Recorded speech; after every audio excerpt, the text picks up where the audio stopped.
Hi everyone, we're so excited today for episode 9 of Cosmos Crusaders with Professor Mansi Kasliwal from Caltech. She's a professor of astronomy who just recently got tenure in 2021, and she was Gokul's advisor while he was there. And we're really excited for this episode as she's the first professor on the show, and we had a really great talk with her that Gok's gonna go a little bit over right now before we get into the interview.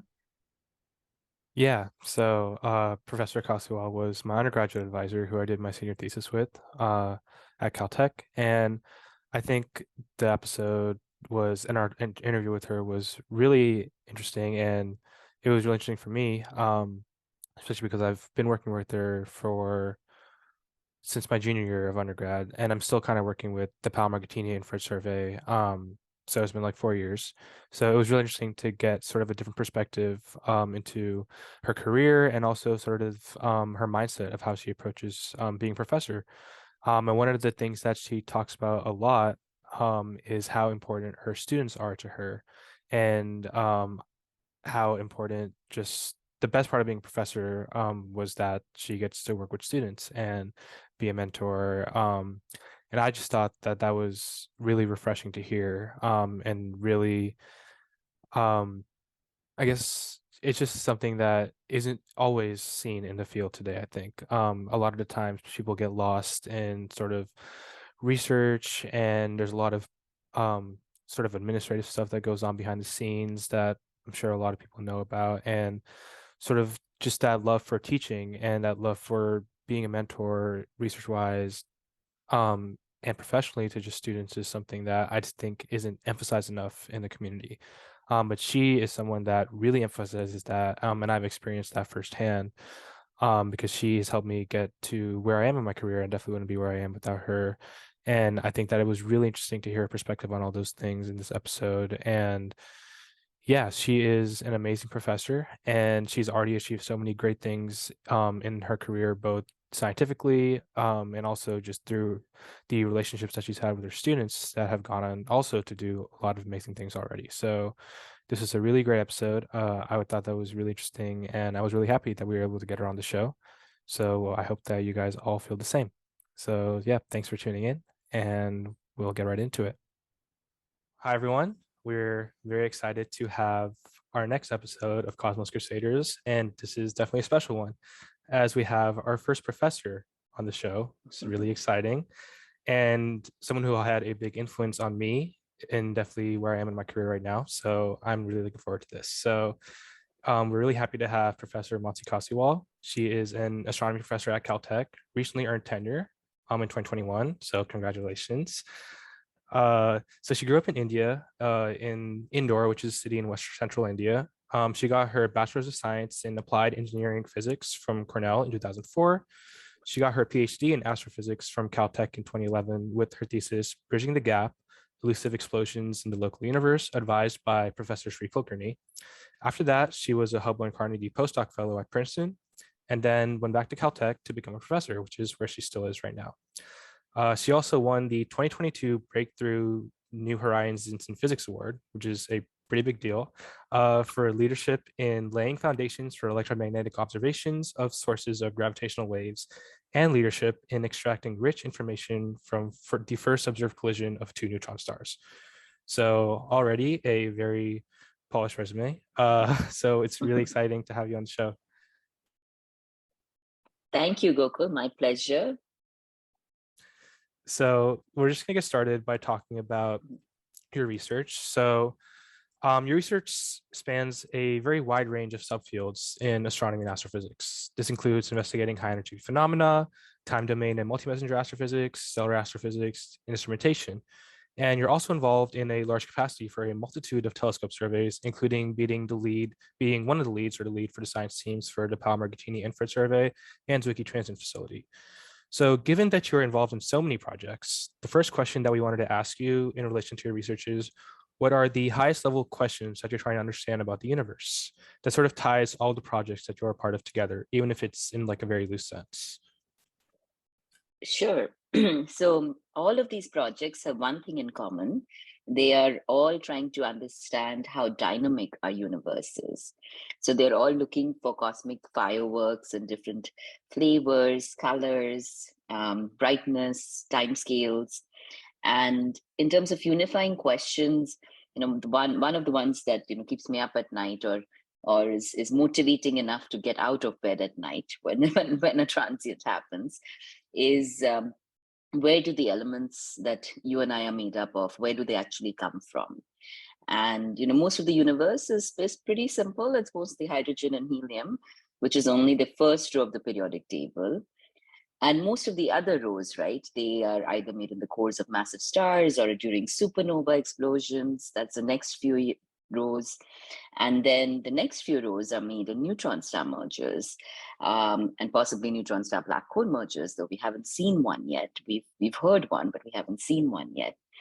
And so understanding where all these elements that are the building blocks of life and the world, and as we know it, where are they actually truly created? What are the original cosmic minds? That's the unifying question that I would say motivates me to study cosmic fireworks, catch them in the act of forming, naturally get out of bed at 2 a.m. to trigger telescopes and all that fun stuff. Or call my students, Gokul, at 2 a.m. It requires motivation, but that's the fun question that I think drives it. That's so awesome. Like, it's really interesting to see how Gokul's work is like on a much larger scale than how I imagine it to be. But is this like the question that you think you'll be working on like for throughout the rest of your career? And if so, like, how do you think you envision progress being made towards these discoveries? I don't know about the rest of my career. I think I'm sufficiently excited about it that I see a lot of potential in the coming decade. But then beyond the decade, I dare not make any predictions. Astrophysics is such a dynamic field. I mean, literally with multi-messenger astrophysics, we are rewriting the textbook as we speak. So what happens beyond 10 years, I wouldn't dare to predict. I think it's important to keep an open mind and let curiosity drive it and look for the next opportunity, the next frontier. So I'm quite sure I think I'd be working towards this goal for at least the 2020s, but 2030s might be a new chapter. So Yeah, that sounds really exciting. I guess I'll also be working towards a lot of this in my 2020s. So yeah, the future looks really exciting in the field of time domain astronomy. So this question is one I was wondering sort of on a personal level, because I've been thinking about these questions as I've been getting into my research. So why do you think it's important that we understand high energy astrophysical phenomena like cosmic fireworks, sort of in the context of astronomy and physics as a whole? And also, what personally drove you towards wanting to study these types of events? yeah, so let me answer the first part. In the larger context, understanding these high energy phenomena and these cosmic fireworks, they're just the most unique laboratory that we have, right? We're talking about densities that are unimaginable when we're talking about neutron stars and black holes. We're talking about strong field gravity in its most exotic form in action. So we're talking about fundamental forces of nature, like something in a neutron star, like all four fundamental forces of physics are at play. Otherwise, the thing wouldn't be stable. It wouldn't work, right? So it's such an amazing laboratory for fundamental physics. And in fact, it's a unique way to study it, right? Because there's no way you could get a teaspoon of a neutron star in your lab. It would cause major problems. So thinking of these as cosmic laboratories for physics helps us answer questions in physics that we just cannot answer in the laboratory alone. So in the broader context, I would say they are very important to develop our understanding further for fundamental questions. And personally, I would say it's it's just one of those fields where there are very simple, very basic questions that are still waiting to be answered. And we have this nice confluence of opportunity where the sensitivity of different probes in both the electromagnetic and the gravitational wave and the neutrino spectrum, all the sensitivities of instruments, right, have just reached a new order of magnitude. So they've opened up this opportunity to answer some very basic questions. So the timing is just right for pursuing multi-messenger or time domain astrophysics in this decade. I wish you guys both the best of luck for all the work that you're going to have to put in these next 10 years. But we were wondering a little bit more about your background and how you came to get to this point. So what was it like, your experiences growing up in India, doing elementary school and high school there? And were there any barriers that you had to face as someone who was interested in STEM? Yeah, no, that's a wonderful question. So I grew up in a village outside Indore called Manglia on a farm. And my parents had a dairy farm for where they had 100 cows that for milk. So I know how to milk a cow. That's one of my secret talents. But growing up, I mean, I lived a very sheltered life. My parents protected me from everything, right? I mean, I went to the same school, which was the closest school from the farm, but also really good, awesome school. I love my school. From kindergarten to about 10th grade. So for 12 years, I was in exactly the same school. And in India, there are 2 years of kindergarten. So that's why it's 12 years. But after 10th grade is when I came to the US, and that's when I came to a high school in the US called Pomfret School. And that's when I would say, my eyes opened to the rest of the world and the challenges.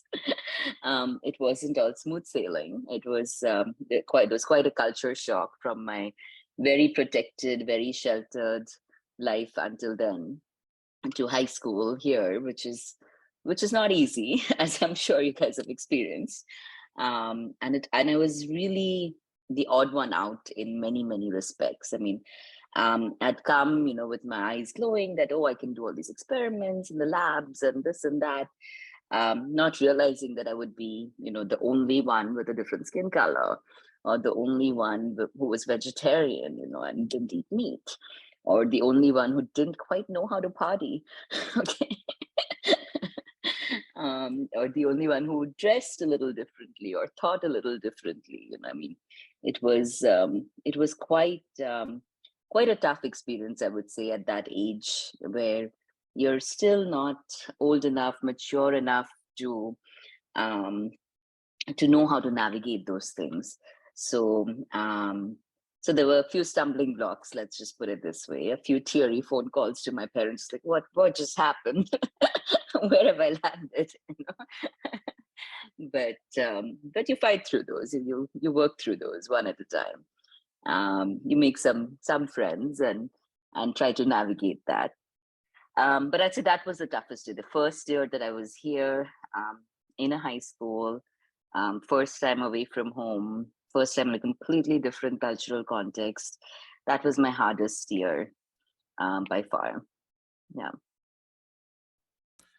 Yeah, that you must have had a really high amount of mental strength to get through that, and it's really admirable because already high school here, even being from here, is already pretty rough. So I can't imagine what it was like coming from India and having to go through that. So I guess the next question. I wouldn't credit my mental strength. I think I would credit my very supportive family who dealt with these really long phone calls. Well, I'm really glad you kept had me going. Definitely. I'm really glad you had the support system. So the next question we wanted to ask you was, as you got into high school and you started, like you said, like getting into labs, doing experiments, when did you know that you wanted to study astronomy and physics for your career? Yeah, so I always loved astronomy and physics. In fact, I loved all the sciences, the physical sciences. The only one I was very scared of was biology, because I didn't want to dissect a frog. But dissections were not my cup of tea. But all the other sciences I really loved. And what I realized was, chemistry is based on the periodic table, but the periodic table is really based on quantum physics. And the part of physics that is most exciting to me was astrophysics. So, but I had no idea, to be honest, whether astrophysics is something that could be a profession, it could be a major, it could be something that I could, make a career out of, because I never knew or had never met an astrophysicist until I went to college. So I spent a year at Bryn Mawr College, and then I went to Cornell University. And at both these places, I had an opportunity for the first time to meet astronomers and do little, projects, undergraduate research projects with them, and really get a taste of what it is like to do astrophysics research. And the turning point for me was really a project that I did with Professor Jim Houck at Cornell University. Sadly, he's no longer with us, but he had a deep influence on my thinking. He had built one of the instruments, the spectrograph, the infrared spectrograph on the Spitzer Space Telescope. And this is one of NASA's 4 great observatories. And this telescope was launched while I was a student at Cornell.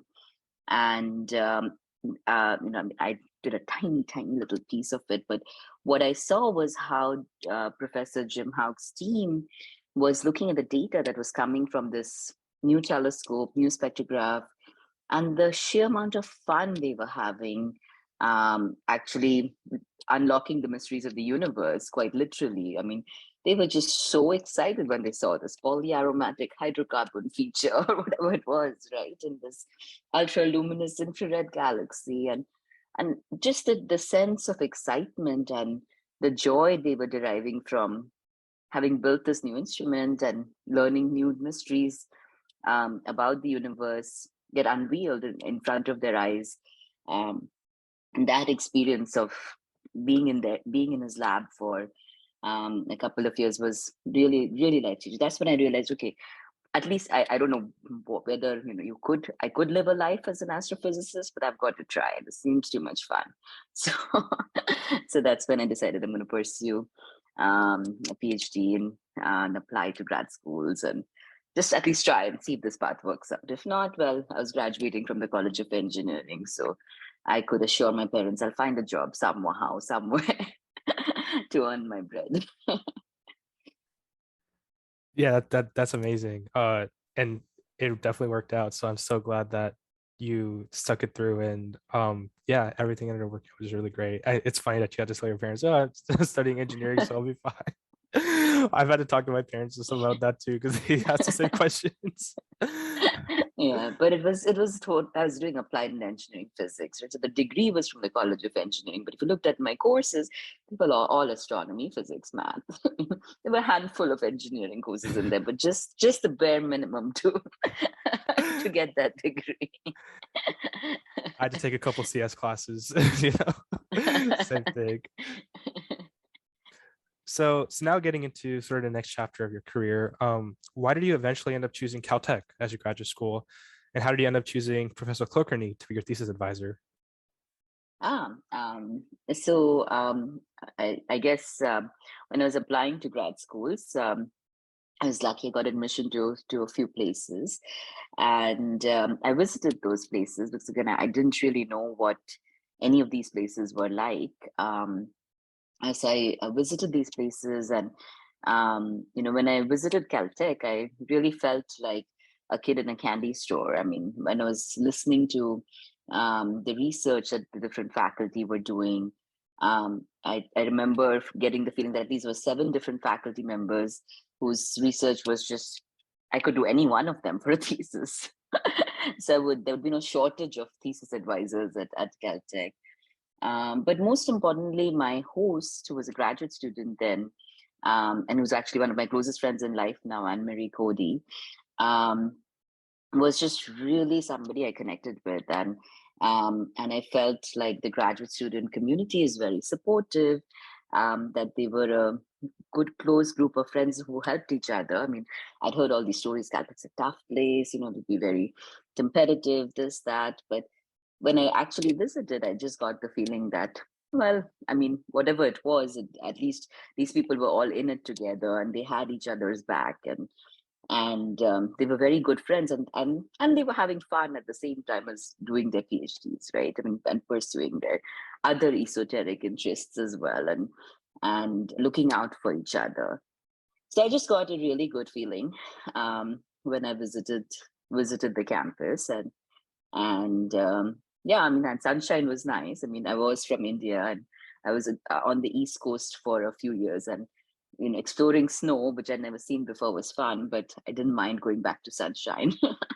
so so California was attractive, and Caltech it was.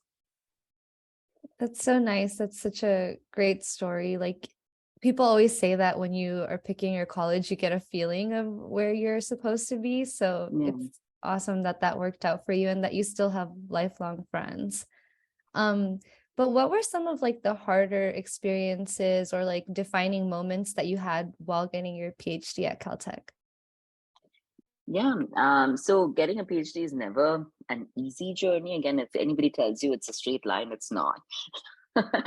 I would say, I mean, for me, the first question was, what do I want to do my PhD in, right? Because I was just interested in too many things, right? And I had to make this tough choice of picking one topic to pursue for my thesis. So I'd say that was a challenge initially.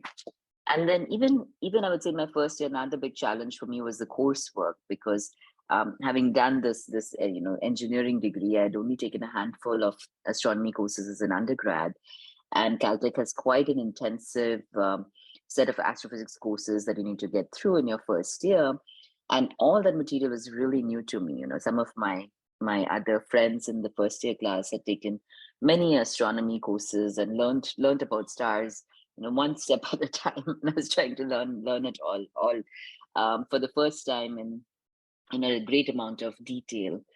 But again, other students really helped me learn the material,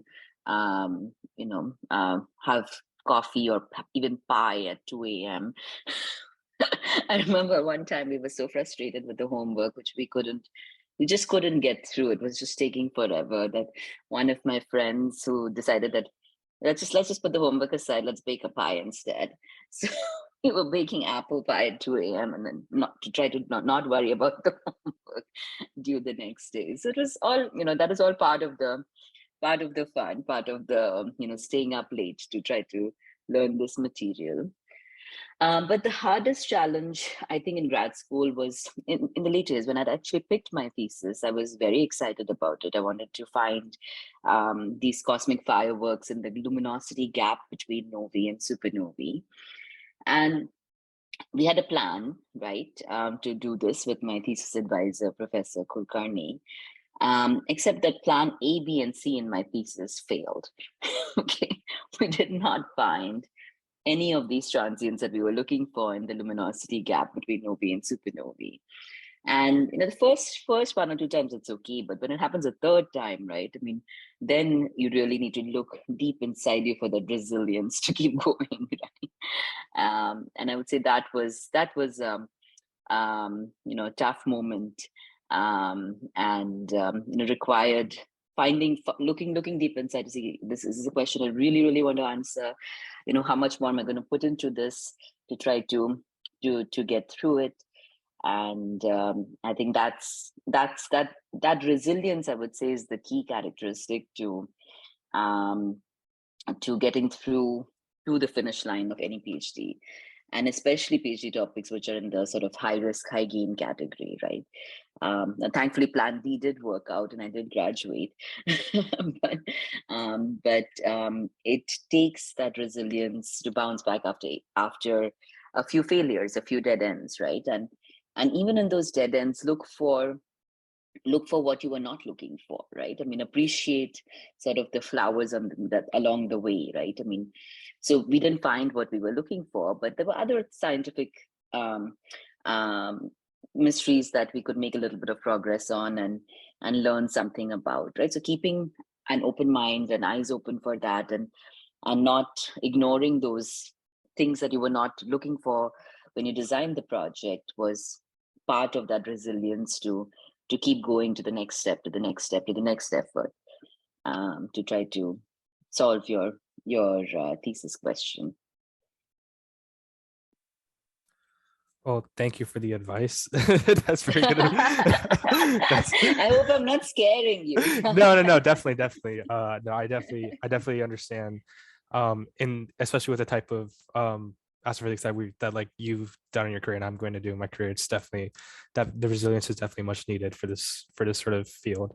But yeah, that's really amazing to hear that you're able to stick through it and produce such an high impact thesis, which I've read part of. I'll probably read most of it as I get through my career, but yeah, it was really interesting so far, at least.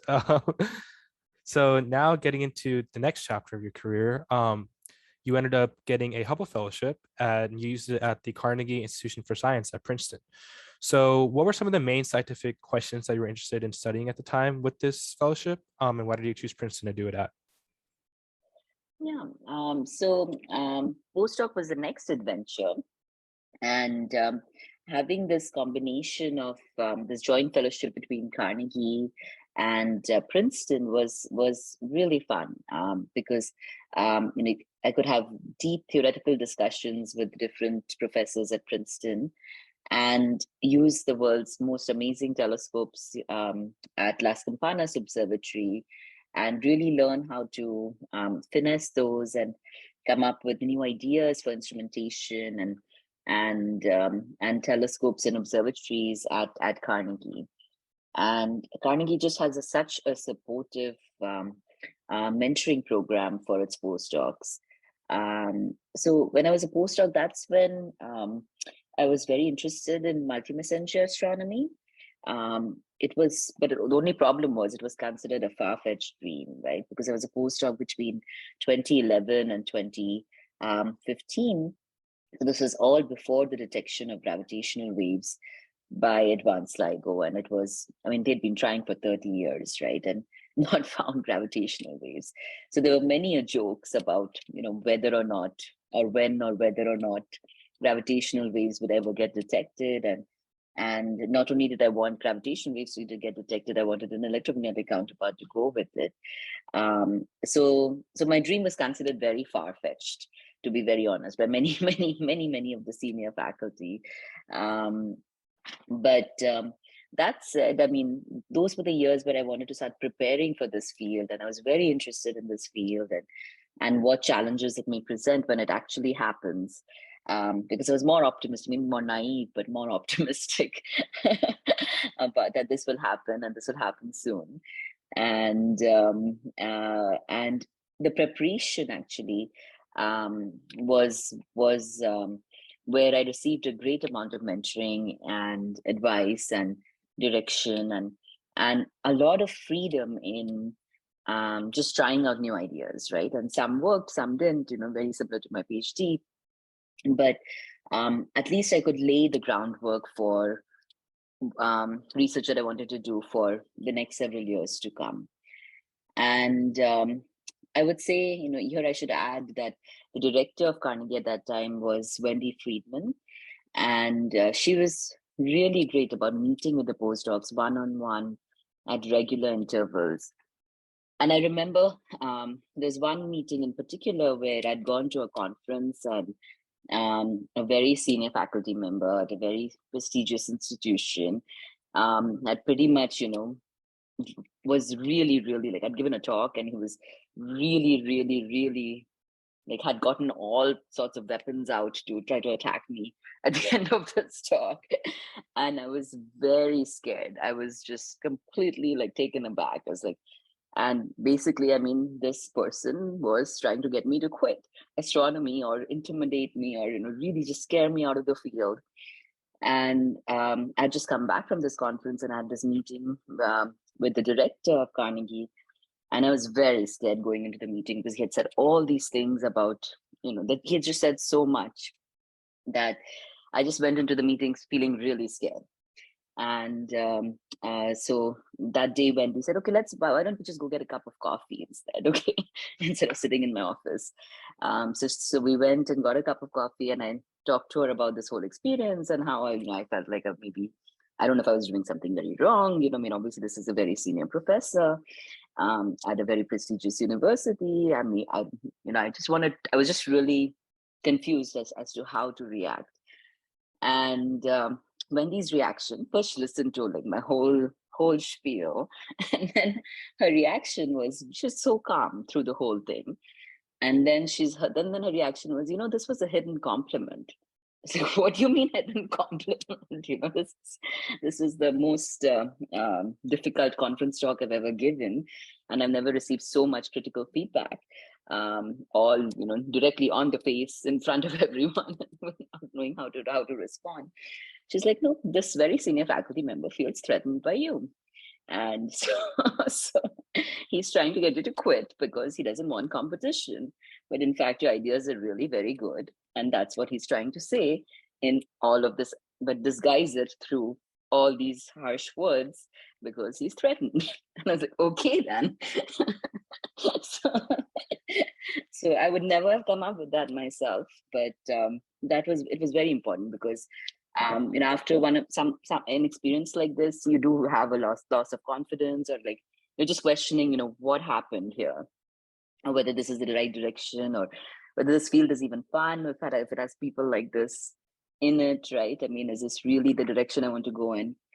But when she said this, I realized, well, I just have to learn how to navigate this, right? I mean, there's going to be some difficult moments and difficult experiences, and you just have to learn how to navigate them and push forward. And if you love the science that you do, and you believe in yourself, and you press forward, you don't let what other people say or what other people try to do stop you. So it was very, very important advice at a very critical juncture in my life, and I'll always be very grateful for the mentoring that I received.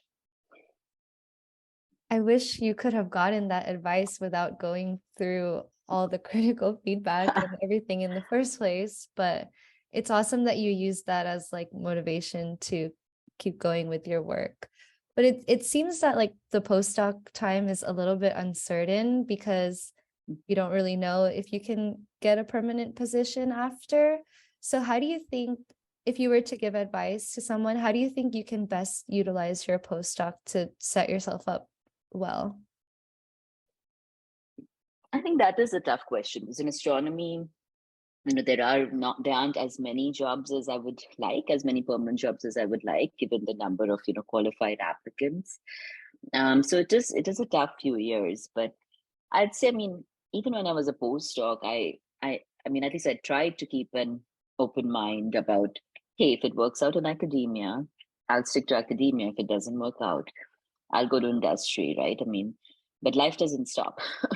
So, and for me, I was somewhat geographically constrained with, I had gotten married already by then. So I was geographically constrained. I wanted to make sure that I could be in a place where, I could both personally be happy with my husband and professionally be happy, right? So you just give it your best shot, right? And you try to again keep an open mind through the process, right? Not get too attached to a particular outcome or a particular path. What matters at the end of the day is sort of your research vision and what you want to do over the next 10 years, and what preparation can you do during your postdoc years when you have the most amount of freedom for that. And also travel, right? I mean, I think I traveled a lot during my postdoc, and that was actually a very useful thing for me, because it helped me understand what life could be like in different institutions, in different scenarios, and when I traveled to observatories and actually saw instruments and telescopes, and spoke to observatory staff, and heard them before, saying what my ideas were. New ideas came, right, in terms of what was possible with a given telescope or instrument. So I think traveling is something that is that can happen during your postdoc years, and that if you spend the time traveling, listening to and understanding the experiences of others, can help help you define what is possible, not possible, for developing a research vision that's powerful for the next 10 years to come. Yeah, that sounds like really powerful advice for anyone who's looking for a postdoc. We're in a postdoc right now, and again, also for my future. getting a lot of free advice here. This is great. So next, we want to kind of get into how you ended up back at Caltech. So what was the faculty application process like for you, and how did you eventually end up getting hired at Caltech to be a professor? Was that something you sort of envisioned happening for a while, like you wanted to go back to Caltech, or something that just sort of happened? It's something I thought would never happen. I never thought that I would be going back to Caltech as a professor. I didn't even think about applying to Caltech until a conversation with one of the faculty members, who I thought was pulling my leg when they were trying to encourage me to apply to Caltech. But that said, during the application process, I didn't apply to very many places because I wanted to only apply to places where, if I got the job, I would accept it in a heartbeat. So I applied to a small number of schools, and also I had more time on my postdoc, so that I didn't have to do a very large round of applications. But with each one, I really tried to imagine what life would be like sort of with many years to come, and whether it's a good match, right? I mean, the university could be great, but it may not be a good match for me or my interests or my research abilities at that stage. After this initial sort of, why would Caltech ever want me to come back reaction to trying to consider it more seriously, there were a lot of things that, especially for multi-messenger astrophysics, Caltech being the home of LIGO labs, Caltech and MIT were the two pioneers, right, for gravitational waves. And Caltech knowing the place and the quality of the students who are not afraid to take on these very risky projects, and multi-messenger at that time was in this very risky category, right, of gravitational waves not existing, and observatories where you could again take some of those risks scientifically. It started to make a lot more sense, right, in terms of being a very good match to the vision that I was getting most excited about, right, which is that one day we will have gravitational waves, and the next day we will have electromagnetic counterparts to them. Okay, which was at that point, during my postdoc years, considered a very risky proposition. So places which had that sort of appetite, right, where mistakes would happen, things might not always be, you might think you found the counterpart, but it may not be it when you get follow-up data, etc. So places that have that sort of appetite to take on projects like that, I mean, Caltech seemed like a better and better match. And so developing while writing the application, I got very excited about this tiny remote possibility that they may actually give me a job or offered a job. But that was the last of the offers that I actually got. But I was very excited, and it was not so difficult then to make the decision to go and at least give it a whirl and see how life would turn out if I got this job. It's so interesting that you never thought you would go back, and now you're tenured there. Yeah, and I'm here for life. Yeah. So what's your favorite part about being a professor versus like being a postdoc or a student? The students, by far. It's really not the telescopes, not the not the furniture in my office, nothing like that, right? It really is just the students. It's the part that I hadn't anticipated, how important it was, and how much of a difference it would make in just in just me being a happy person, was my students. I mean, I just had the privilege and the opportunity to work with absolutely fantastic students over the last 7 years, and I just hadn't anticipated, that I thought making a discovery is the funnest thing, right? I mean, I don't know if funnest is a word. Maybe my son made that one up. Okay. But having a student make a discovery and then come to your office with this glowing face and like this big smile is okay, that beat my own excitement at making the discovery. So this sort of reflected glory from students making discoveries and coming to you. I just love that. That was just something that I hadn't imagined how excited I would be and how much it would mean to me. But it really is extremely satisfying, it just makes me really happy. And whether it's them understanding something when I'm teaching them, teaching in a course, but even more so when I'm doing research with them and they find something that I had just completely never thought of or appreciated. That makes my day like nothing else. So yeah, that's been my highlight. That's really amazing and really sweet. Yeah, I think if more professors in the field had that same mentality, then I think it would be a much better place. That's just like really amazing to hear. But so now getting into sort of the next part of your career, what is some of the criteria you have to work towards to earn tenure? Because I know the process is pretty stressful. And then, so what were some of the difficulties you faced during this period of time?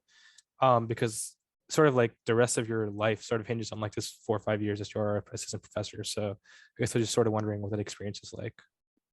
Yeah, no, that's a great question, Gokul. And I started the Caltech position on September 1st, 2015, as an assistant professor, and I had my first child on May 30th, 2015. So 2015 was a very special year. I was both trying to figure out how to be a professor and how to be a mother at the same time. And that first year, I would say, was pretty uphill. I mean, I didn't know how much of a phase transition it would be between being a postdoc on August 31st and a professor on September 1st, but it was pretty steep. There's a lot of responsibilities and a lot of things that I didn't know anything about, right? Be it grant management, be it mentoring, or be it just how to teach. There's so many things about being a professor, and especially a place like Caltech, right? I mean, it is suddenly there's a lot of power in the letters that you write, and I didn't even know how to write a letter or of recommendation, and I was like, oh my god.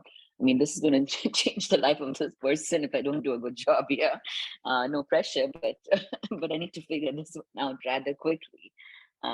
So with a lot of power comes a lot of responsibility, right? I mean, and it was trying to make sure that I could be sort of true to myself, do justice to whatever responsibilities I was taking on, not take on too much, and still balance all of this with figuring out the diaper changes and the feeding and the baby part. Because I didn't want to miss out on these first few moments with a small child. That the first year I would say was definitely the hardest. And again, there I think the only reason I survived was because of a very supportive family, a very supportive husband, very supportive parents, in-laws, etc., who stuck with me through the stress of that. I don't know how to do this. I don't know where I've landed. To let's try to work through this one step at a time, one piece at a time, and get to the other side. So yeah, I mean, I'd say the start was the toughest, and then things got easy once I got the hang of different aspects of facets of being a professor, and being a mother at the same time, right? I mean, getting that balance right over the next few years.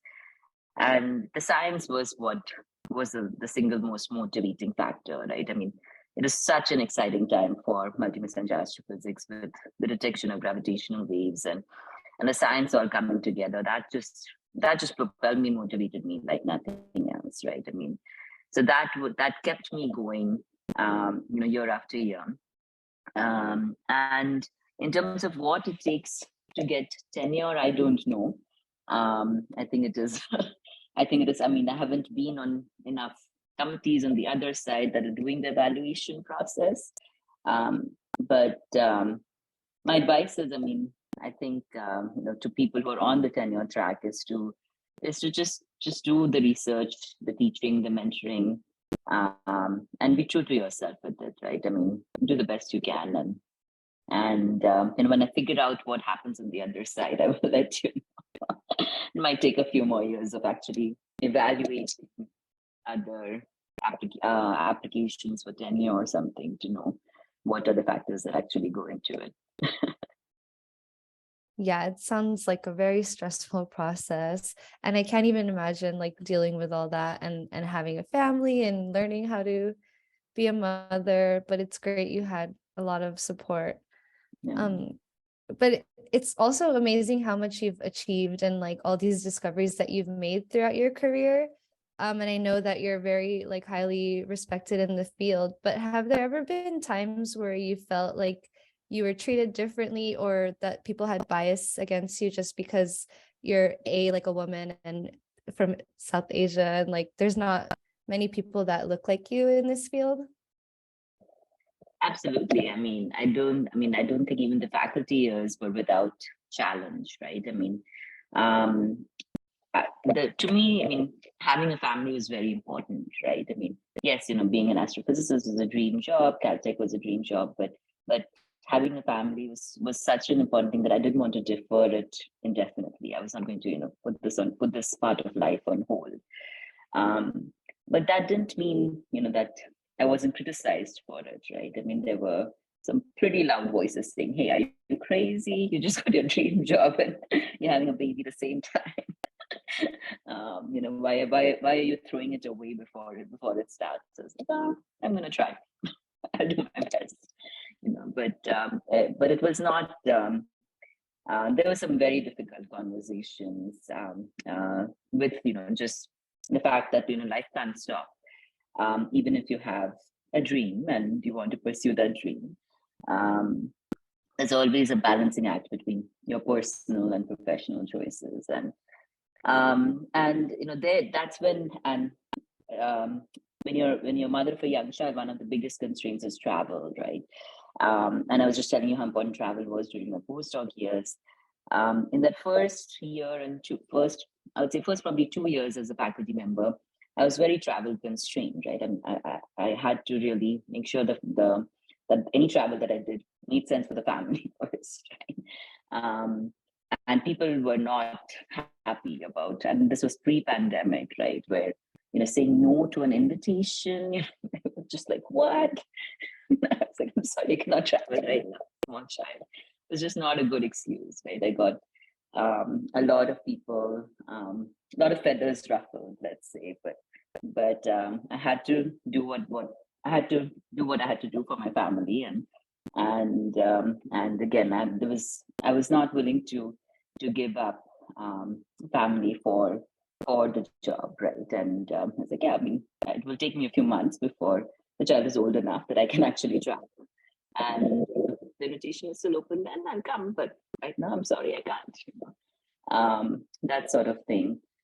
There were also people, there was a set of people who multi-messenger astrophysics from being this sort of far-fetched thing that people made fun of. When the first electromagnetic counterpart to gravitation wave was actually detected, people were so shocked that this actually happened and happened so quickly, that there was also a lot of competition and a lot of people who were not in it for the science but in it for the fame, and really in it to try to take all the credit single-handedly because they thought maybe they'll win a Nobel Prize or something if they did that. So things got very difficult in 2017, shortly after this most majestic, most beautiful discovery of the first electromagnetic counterpart to gravitational waves. I had never experienced astropolitics in its extreme form as I did. But there again, some very good friends from grad school who were my collaborators, one of whom is Gokul's advisor, and some very helpful senior faculty who knew how to navigate all kinds of astropolitics and keep your head focused on the science and press forward and not get distracted by people calling you on your phone and yelling at you was very important. And I think that's where, Simi, the points you make about being a woman or being of South Asian descent, being just different from the standard demographic, made it a bit harder, because I don't, if I was not in that demographic, I don't think somebody would have the audacity to call and yell at me, okay, at the top of their voice and try to scare me. And I was a professor at Caltech. It was not like I didn't have a job or I was not. But there was all this yelling and all this, just really bad behavior, which was something again that you had to know how to navigate, how to ignore, how to focus on the science, how to just get past and realize that, look, this neutron star merger really doesn't care about any of these people or me for that matter, right? And if you focus on the science and know who your friends are, right, and know who has your back, then you press forward with a team that you know and trust, and stay focused to get through it, right? And that's what worked, and that's what happened. Yeah, I can only imagine how chaotic 2017 was. From what I've heard, it was just a really insane time for everyone in the field, and I'm sure you have to go through a lot of tough times just because of who you are and your identity. But again, shows the strength, the fact that you're able to persevere and just get through all of that says a lot about you. So it's really inspiring. Next question I wanted to ask was sort of along the same lines. How do you think that we can actually increase the amount of South Asian women that are in the field, because there aren't that many in the moment? So do you think that there's a reason for this, and are there any steps that we can take as a community to increase this? Yeah, that's a good question, Gokul. I think the biggest thing is convincing them that you can strike a good balance between the personal and the professional, right? I mean, I feel like a lot of times, if I look at my friends from school and from Indore, from when I was growing up, and I see the ones that have pursued a professional career and some that haven't.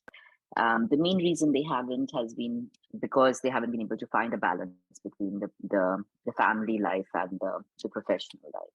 And being more supportive of families and being more supportive of especially this phase where women are having children, and that is that overlaps with sort of when they're applying for their permanent positions and jobs and all the early parts of their career, right? Sort of getting that balance right,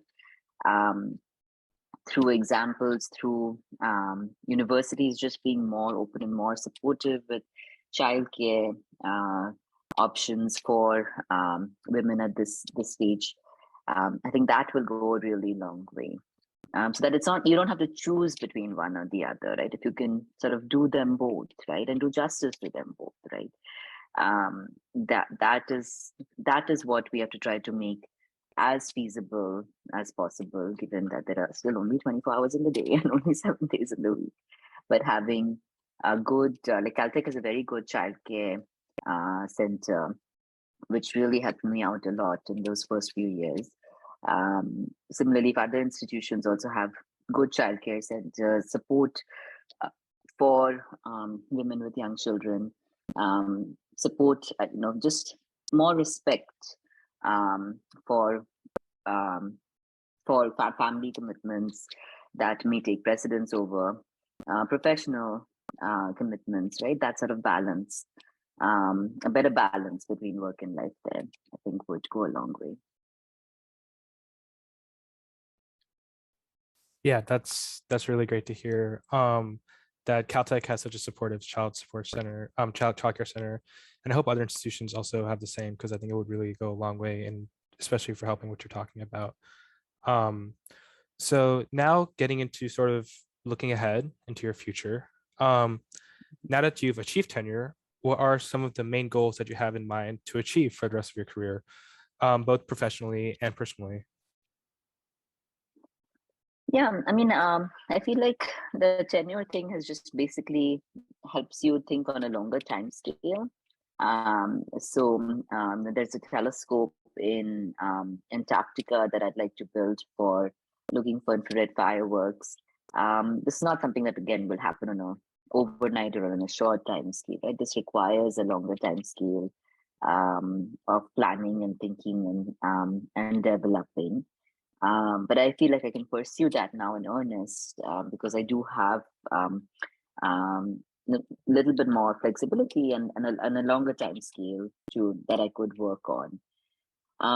Also, post tenure, I feel like there are a lot more responsibilities in terms of not just my own research, but sort of the developing the strategic vision for astrophysics, for Caltech astronomy as a department as a whole, right? Or being involved in more university-wide committees and responsibilities. So there's some very new responsibilities that I've taken on both at Caltech and also sort of more on a national or international scale for, say, Roman Observatory, etc., which are again a new way of thinking in terms of not just focusing on my research and what I'm going to do with my students in the next few years, but sort of where the field is going in the coming decade and the decade ahead, at the Caltech level, at the national level, at the international level. So that broadening of the research horizon, so to speak, right, and where things are going has been, sort of the biggest change in the past year that I've had tenure. Yeah, and personally, just enjoying my son growing up and getting ready for my second child. So the children are the highlight of my personal life. So yeah, that's they are the suns around which personal life revolves around. That's really amazing. And I'm glad that you have the time now to sort of think about really long term. It must be really nice to have the stability and to really think about all the science and personal goals that you want to achieve. So that's really great to hear. So the last question we wanted to ask on this side of things was a little bit more general, I guess. At the end of your career, when you retire, what do you hope to be remembered for? You've already made such a lasting impact on the community scientifically and personally on a lot of people like me, Keishley for sure, and a bunch of other your students who speak really highly of you because you made such an impact on their lives. So what type of legacy, I guess, do you want to leave on the astrophysics community? No idea, Goku.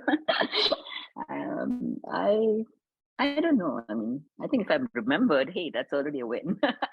If I'm not forgotten and remembered for something, anything, I'd be happy.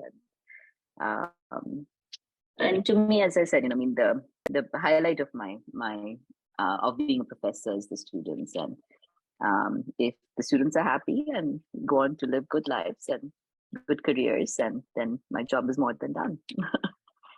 So yeah, as long as they are happy in whatever careers they pursue after working with me, and I'd say that would be my biggest prize.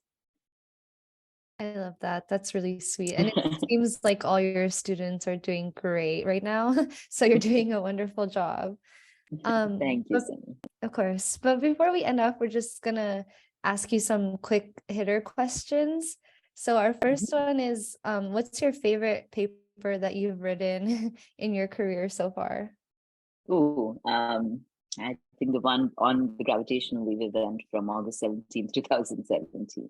The first electromagnetic counterpart to gravitational waves, that one. Yep, definitely amazing paper. Our next one is, what would you have done in your career if you did not study astrophysics? I'd probably be back in Indore helping my parents with the family business or something. Right now, they're not doing cows; they're doing real estate development. So maybe that, but something back home. That would be nice. I hope you get a chance to go back to India as much as possible. I know it's been hard with like COVID and everything, but that way like you can see your family more and everything. But what are 3 of your favorite hobbies outside of work? Oh, right now it's really my son, and my son. But when the second child is born, I don't know if it's a boy or girl. That will get added to the list somewhere. But no, I used to do a lot of other things, but between astronomy and the family right now, there's not much time to seriously pursue other hobbies. Yeah, it seems like you have a jam-packed schedule. Definitely. The last one I want to ask are your 3 favorite Indian dishes. Ooh, okay. What do I feel like eating right now?